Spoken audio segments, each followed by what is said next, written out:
Hello and welcome to the MS for Mama podcast. I'm your host, Abbie Halberstadt, happy wife, mama to 10, Bible-believing Christian, and we are going to jump into an episode of What Do You Want to Know Wednesday podcast style, answering your questions for this January 2026 episode, which is crazy to say. But before we do that, I want to highlight our podcast sponsor, Voetberg Music Academy. Voetberg Music Academy gives you the opportunity for all of the students in your home that want to learn anything from ukulele to mandolin to guitar, fiddle, piano, to learn together under one account for as little as $30 a month using my code MS4Mama20 for 20% off each month that you're enrolled. My son Theo recently started their lessons in guitar and is loving them. And it's an easy way to skip the snow and the ice and the mess on the roads and instead to learn from home in a way that motivates your students to keep going and keep learning new songs. If you are looking for lessons for your students and would like to not pay hundreds of dollars a month for each of them, you can use the code MS4Mama20 for 20% off each month that they're enrolled at VoetbergMusicAcademy.com. Okay, so we're going to dive in with a very relevant to me question, and that is, how do you deal with a whiny/grumpy preschooler? Don't know what to do anymore.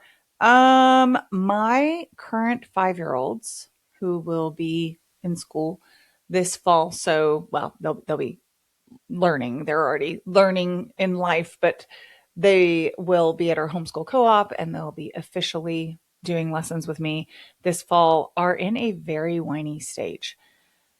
So what do? I do a lot of redirecting. I do a lot of reminding them. I do a lot of outright saying, nope, say it again, but in a different tone of voice. And I do a lot of letting them know that whining does not get them what they want.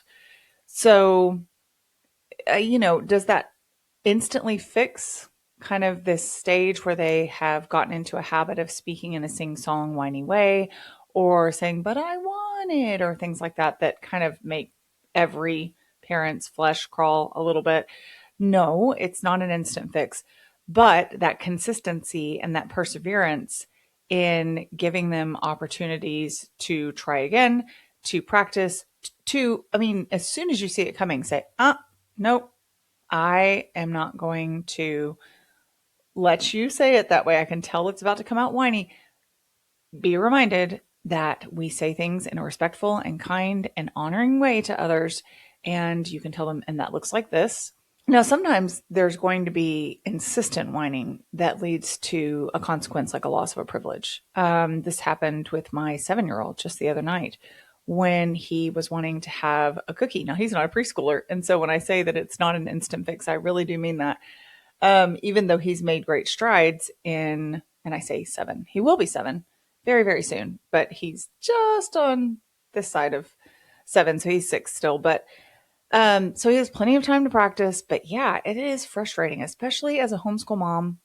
I will say that because I'm with them all day and most homeschool moms can relate, that whining really particularly drags on you because you're encountering it a lot. So being very proactive to model kind speech and to set those boundaries, to apply consequences if needed, to remind. It's hard and it's tedious, but it's helpful. So my 7-year-old, almost 7-year-old, just the other day was wanting a cookie before bed, but he wasn't helping clean up. And it was a little bit past his bedtime. So I told him, you can have a cookie in your lunch tomorrow at homeschool co-op, but you're not getting one tonight because 1, it's past your bedtime and you need to go brush your teeth and you can't, eat a cookie after you've brushed your teeth. 2, everybody down here was cleaning up and you weren't participating. So you have dragged past your bedtime without actually doing what you were supposed to be doing. And, and the cookies were like coming out of the oven, so they weren't ready yet. So past your bedtime, you weren't doing the things you knew you were supposed to be doing. And so that means you'll get a cookie in your lunch tomorrow instead of tonight. Hardly a consequence, more just like a shift in timing. But he really wanted that cookie right then. And he wanted to be able to stay up 10 minutes later to have it. And so he used a whiny voice to let me know that he wanted it then. And I gave him some opportunity to correct his tone that he did not avail himself of. And so he lost the cookie altogether. Now, it doesn't mean he'll never have a cookie again or anything like that. It just means that that opportunity to have a cookie was gone because he couldn't interact respectfully when he asked for it. So I give that as a very concrete example because people love concrete examples. I don't often give concrete examples of consequences because I think it is the parent's responsibility to pay attention to when it is necessary to give consequences as opposed to modeling and reminding. And what kind of consequences are actually effective? What kind of discipline or discipling is actually effective for an individual child? So one of the questions that I have for today's What Do You Want to Know Wednesday is give me a list of concrete consequences that go with specific misbehaviors. And I'm not going to do it because, and I've said this many times before on multiple episodes in my books, the consequence for a child, for example, this is just an easy example that comes to mind. The consequence for a child who loves to read and chooses to read instead of do his chores or his homework would obviously be that he needs to have his reading time curtailed while he instead does his other responsibilities. One of the phrases that we often use in our home is responsibilities before privileges. Reading can be a responsibility if it's assigned for school or if it's a learning, the purpose of it is to learn something. But it is a privilege in the sense that, I remember very distinctly lying on my stomach on my bed, reading for hours and my mom calling for me and my thinking, if I just lie here really still and keep reading, maybe she'll forget that she called me. And sometimes that's how it worked out. And that was really not a good thing for me. That taught me laziness. And so when we are faithful to say, hey, you made the choice to keep doing the thing that you wanted to do, in this case, reading, instead of the thing that you needed to do, reading's not bad. I'm happy that you love to read, but you're not going to be able to spend 2 hours reading today. Instead, I need you to come help me clean windows or load the dishwasher or mop the floors or whatever chore is needing to be done. Because while chores as a form of discipline can be a highly debated topic, I personally see them as a really great way to reset our children's mindsets. One, they live here and they contribute to the mess. And it only makes sense that they contribute to the care of the home and that they learn life skills in the process. I think Justin Early is someone, he wrote Habits of the Household. I think he's someone that really advocates for chores as a form of discipline or consequence, not because you want to teach a child to hate chores, but because children naturally don't want to do things that are kind of no fun, right? Kids chase fun. Adults do too, in our own way. And so if they're already considering the chore something that they would like to avoid, saying, no, I'm sorry, but you definitely have to do this is a great way of both teaching them something useful and giving them work ethic and teaching them self-discipline, but also saying, we're doing this instead of that. We're not just going to do the thing that you love to do.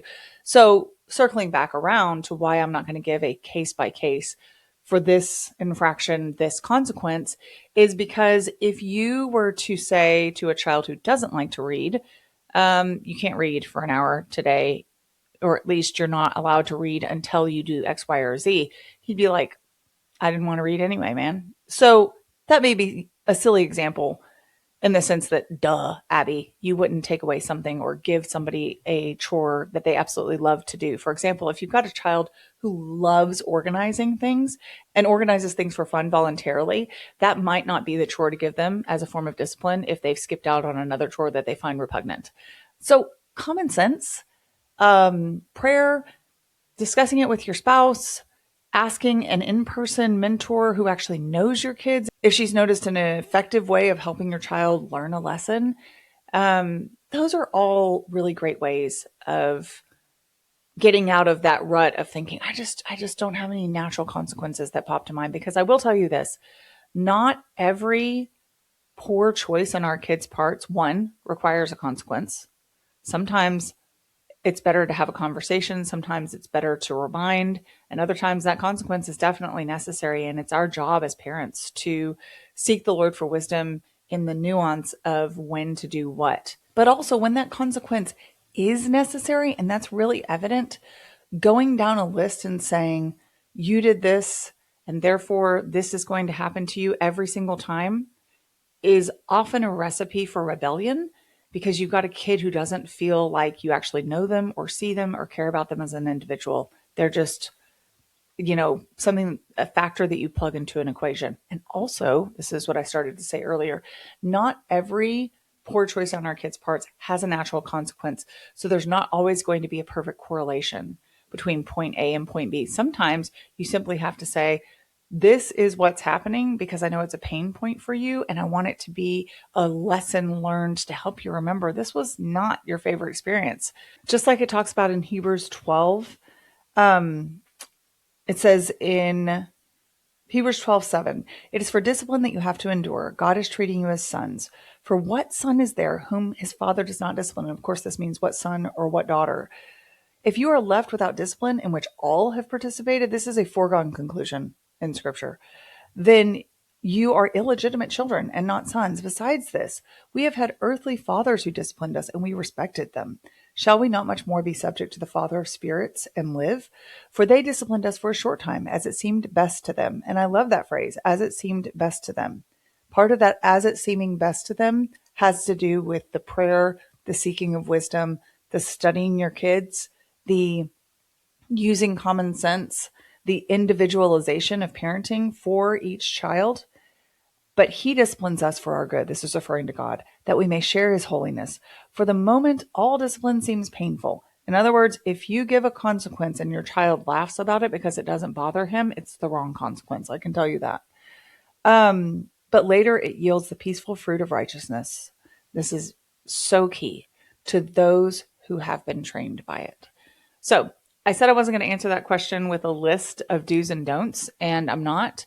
But I do want to encourage you that it's not something to outsource, that it's not something to try to find a spreadsheet to plug into, but instead it's something to really, really take seriously. I mean, that paragraph makes it very clear that part of our holiness is not being able to do whatever we want with zero consequences, and that the consequences need to be something that we don't enjoy.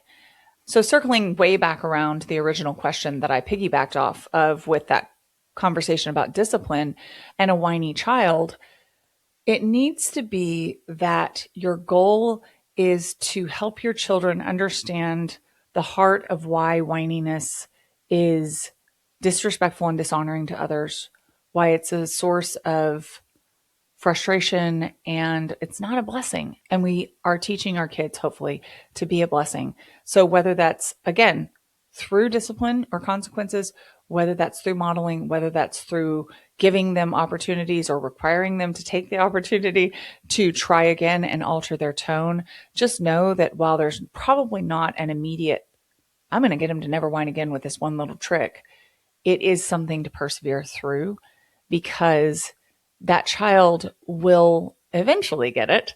And once they do, that will completely alter the way they communicate with people for the better. And that's what we want. We want to invest in the areas that matter so that the result is something that benefits our child, honors God, and blesses others. Speaking of piggybacking off of a topic, this wasn't a question that was submitted for this specific What Do You Want to Know Wednesday for a podcast edition, but it's one that I've been asked a couple of times recently, and it's a comment that I had on one of the podcast videos. I don't remember what platform it was on, maybe Spotify or maybe YouTube. And it was someone that was essentially saying that teaching our children to do things because they're a blessing to others, that motto that we have in our family, be a blessing, is something that would only produce people pleasers who do things for the favor of man and not because it honors God. That's actually not quite how they put it. It was just saying basically that they were going to be people pleasers and that they were going to constantly try to alter their behavior to make people like them. And so I wanted to be really clear, and I think I might do an entire episode on the whole motto of be a blessing, because I think I could break it down for at least 20 minutes. But the short answer to that is there is a huge difference between doing what Philippians 3 and 4 reminds us to do, is just to look not only to our own needs, but to the needs of others. And in humility, consider others more important than ourselves. And that the example is that of Christ, who being in very nature God, did not consider equality with God something to be grasped, but took on the nature of a servant and humbled himself to the point of death on a cross. That wasn't people pleasing. That was honoring his Father in heaven. But he did it to honor God and then for our sake. And when we have that as our model, it's never about trying to make someone like us, but instead it's more about looking outside ourselves and noticing others and their needs in ways that we can bring joy to their lives, in ways that we can enrich their lives practically and be generous and kind. It's looking at someone who is sitting alone and going over and sitting beside them and asking how their day is. It's opening a door when you have a lot of things in your hand, but you could transfer them to one hand and get a hand free and open it for someone who has no hands free and they're about to have to set a box down and open the door and then try to hustle the box through, or a mom that's pushing a stroller and has little kids. I want my children to not do that because they want the mom to like them, which would be a form of people pleasing, but to want to do that because they are focused outwardly with the eyes on their face, but the eyes of their heart to see a way to be the hands and feet of Jesus, because that's what we're called to do by scripture. We're called to love God and love people. So my short answer to is encouraging your kids to be a blessing, just raising up a tribe of people pleasers, is no, it is not. If you were encouraging them to make sure that their behavior is always palatable in a cultural way, in other words, don't buck the culture, don't ever seem weird, make sure you don't get people upset with you. No, that's not the same thing. In fact, sometimes when we're a blessing to people, it's because we speak the truth to them in love, even when they don't want to hear it. And they might not like us for it, but in the end, just like it talked about in Hebrews 12, the result, if they're willing to be trained up by the truth, is that there's a harvest of righteousness. That is a blessing. Okay, here's another question. This is from a homeschool mom who says that she wants to homeschool, but the co-op is an hour away. So you do not need to have a co-op to homeschool. I was homeschooled and we didn't have a co-op. I've talked about this before on another What Do You Want to Know Wednesday, so I'll do this briefly, but we essentially had a co-op once a month, maybe, where all the crunchy granola 90s homeschool moms would get their health food order from the big truck that pulled up to the park and we ran around and played. That was our co-op. There was no formal learning happening. It was a very fun experience, and the moms got a little bit of socializing and so did we, and we got our food and we went home. That's what we called a co-op at that point. This idea that you can't homeschool without a co-op is a very, very new one. I would say even in the last couple of years that this has become more of a mindset since 2020, and homeschooling co-ops and more formal learning kind of centers that help homeschool parents have exploded as a result of the pandemic. And so I just want to debunk that idea. And also, if you're going once a week and it is an hour away and you really do want to homeschool co-op, that's something that's essential to you in your mind, or important to you, an hour is not that bad. I definitely know people that drove much longer than an hour to get to our homeschool co-op that we go to, and it was worth it to them to do it for one day a week. So that would be up to you to decide whether that is beneficial for your family or not.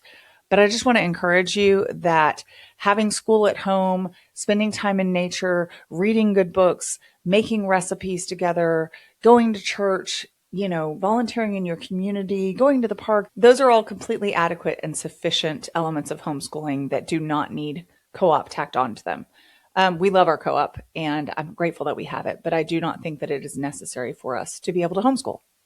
Okay, here's another good one. And this is something that I hear about a lot, especially considering ADHD self-diagnoses are like really, really high right now. It's really, really popular on social media to suddenly discover that you are ADHD or have ADHD or have those tendencies. And so this question says, how to handle mom ADHD, quote unquote. Is multitasking more harm than good, or is it how we survive? I think it depends on the type of multitasking. And I can only answer this for me personally, but at the same time, I have anecdotal evidence from friends who agree. And I think there's even studies out there who support the fact that if your multitasking involves screens where you're trying to watch, little clips of videos, but also listen to your child read, but also load the laundry, your brain is going to get fried. It's not made to have that much sensory input in that particular way. However, The multitasking where you are bouncing the baby on your hip while making oatmeal at the stove and doing times tables with your 8-year-old, that's great. I mean, I really think that the Lord has made women's brains to juggle a lot of things at once on purpose because he knew we were going to have to. So my suggestion or my kind of exhortation to you would be to pay attention to the kind of multitasking that makes you feel frazzled and fried and pulled in so many different directions that you can't focus. And then maybe pay attention to the ones where you feel like you can still be present while doing several things at once. Now, keep in mind, just like I talked about recently in an episode on capacity, one, that analysis, that self-analysis that I just encouraged you to do may change from season to season. There may be seasons when you feel like you can't focus on more than one thing at all.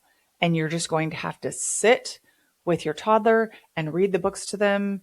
And I mean, I'm not sure what else you're going to do while you're reading to your toddler. That would be difficult to multitask, but you're going to have to just do the laundry, and you're not even going to be able to have an audiobook in your ear because it's overstimulating, and you realize you can't remember whether you put the laundry soap in before you turned it on. There are going to be seasons like that. And then there are going to be other seasons, and I know this from personal experience, that you can voice memo your best friend while you're in the shower. Remember to put the shampoo and the soap in your hair, and then, make yourself a to-do list while you're drying your hair. And you have the capacity for both.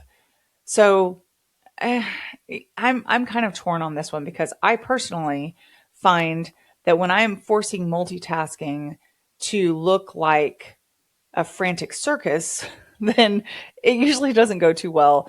And I end up feeling like I didn't do any one thing well at all. And then there are other times where I find complementary activities. One of the biggest ones I always talk about, which is kind of not me multitasking, but it's maybe habit stacking, is to read aloud to my kids while they fold laundry. I had someone say, how in the world do you fold laundry and read aloud at the same time? Which I suppose if you laid your book out on a stand and folded laundry that you weren't looking at and read with your eyes to the book, you could technically do that, but that's definitely not what I'm doing. So there's a really interesting concept. Like, what's the difference between multitasking, where you personally are doing lots of different things at once, and habit stacking, where maybe you are making sure that complementary activities are happening at the same time so that you have your kids engaged and yourself engaged and you're accomplishing multiple things at once without it being a huge stress. That's an interesting thought, because I don't know for sure that I have the answer to what the exact difference is or whether one is more beneficial than the other. But I do know that I can tell when I have reached my limit and I'm not doing the multitasking thing well, even if it feels necessary. And the biggest way to tell that that is the case is when I start snapping at my kids, where my brain just feels like it is overstuffed and overflowing, and I'm frustrated with my kids for interrupting my fragmented train of thought. And that's a good moment to sit down and dump my thoughts on a paper and say, okay, I'm not getting to any one of these completely. So what are the priorities? Okay, top 3 things I really actually have to get done today. When would I actually do them? And does that need to be during nap time? Do I need to save that thing for in the car where I can listen to that voice memo and actually pay attention and then answer at some other point? Do I need to place a grocery delivery order instead of try to go to the grocery store so that I don't have one more thing to try to stack in my list? And it's going to be different for each person, but those are the kind of questions I ask myself when I'm feeling particularly frazzled, because to some extent, I love getting more than one thing done at the same time, but I also can acknowledge when it's gone too far. So hopefully that's helpful for helping you guys determine or discern what that balance is.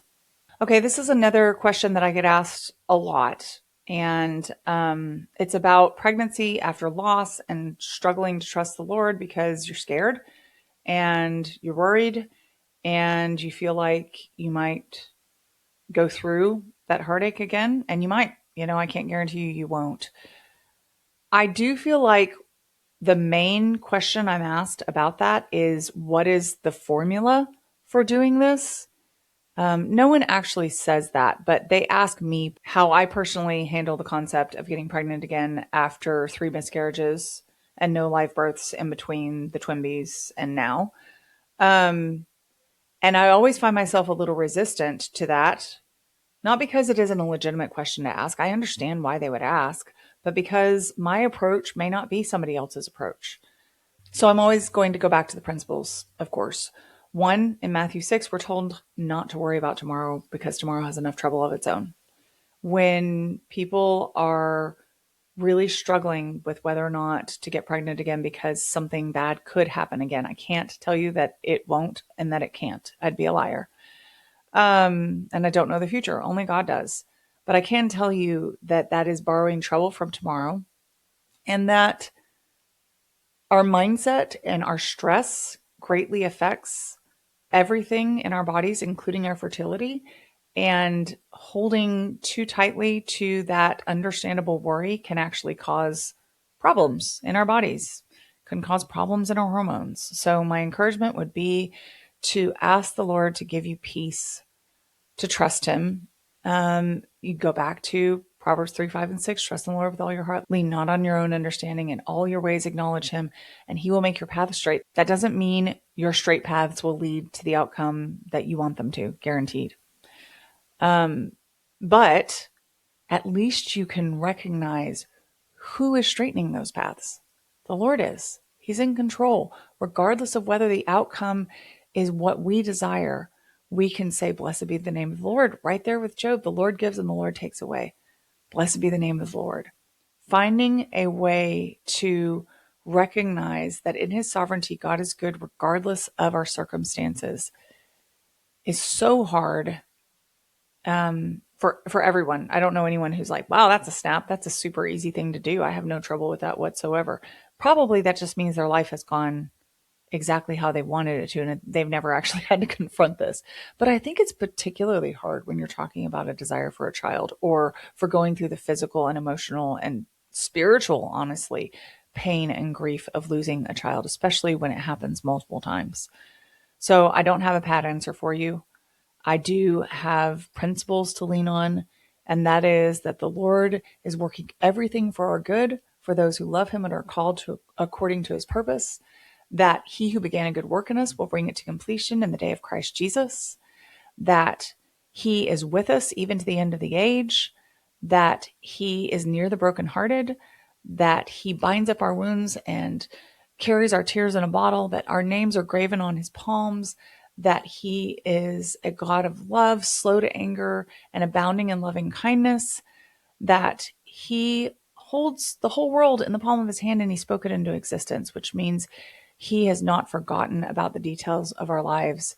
And when we take everything to him faithfully in prayer and supplication, and knowing that the Holy Spirit he is advocating for us in ways that we can't even understand, to know that we have the power of the living God inside of us fighting for us, even when our physical circumstances don't look like we would like them to. Sometimes that alone can reset our minds to praise you, Lord, that you're giving me what I need, even if it's not what I want. And trusting that though our bodies may not be completely healed this side of heaven, that one day we will have a new body. We have a whole episode, my pastor and I do, on what happens to miscarried babies or infants when they die. And I genuinely believe they are with their Savior. And I don't know what that looks like as far as being reunited with them, or whether we will recognize them or what they look like. I don't have any biblical answer for that exactly, but I do hold the hope of heaven in my heart. And that is a huge comfort to me, after having gone through miscarriages myself. So I know the answer is going to be different for each person, but I hope that that can at least calm your heart and give you some direction for prayer and for consideration for those of you that are also walking this path, which none of us wants to be in this club, but I am grateful to be able to encourage and be encouraged by those who are sadly in it with me. Okay, I'm going to just answer one more because I do have to run out the door to get my kids from homeschool co-op. And it was a real quick one. We'll see if I do any quick answers. No, I don't. But this one is about tips for teaching kids not to all talk or scream at the same time. Um, this kind of sounds to me like it's very young children. I hope it's not 11-year-olds screaming, but or 18-year-olds, but who knows?